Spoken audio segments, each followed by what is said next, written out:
Здравството ни е во хаос, лекарите во странство, а власта нема мака, рекоа на прес штипските социјалдемократи. Според нив, здравствениот систем се распаѓа, а условите во болниците се рамни на катастрофа и за пациентите и за лекарите. Почнувајќи од недостигот на основни средства, материјали и лекови, па се до преполните болнички соби со 10 до 12 кревети, лоши хигиенски услови, простории полни со мувла.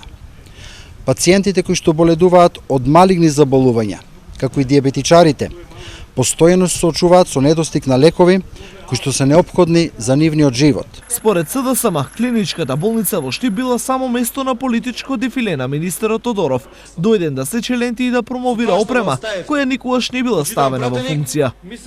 Таков е случајот и со акцелераторот за зрачна терапија.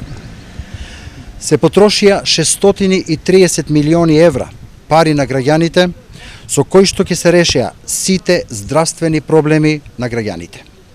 Со 300 милиони евра ќе се изградеа 10 нови модерни клинички болници со комплетна опрема и обучени кадри, што на државата ќе ја овозможеше голема финансиска заштеда за лекување во странство. Резултатот од ова бил се поголемиот број на лекари кои заминуваат во странство, рече Милошев.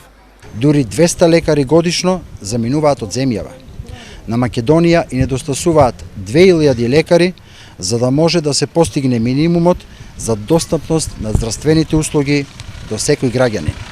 СДСМ се повика и на истражувањата на Евростат, според кој со 14 починати на секој 1000 новородени, државата е на прво место во Европа по смртноста на новороденчињата. За се во ова, вината ја лоцираа во, како што кажаа, лошите здравствени политики на власта.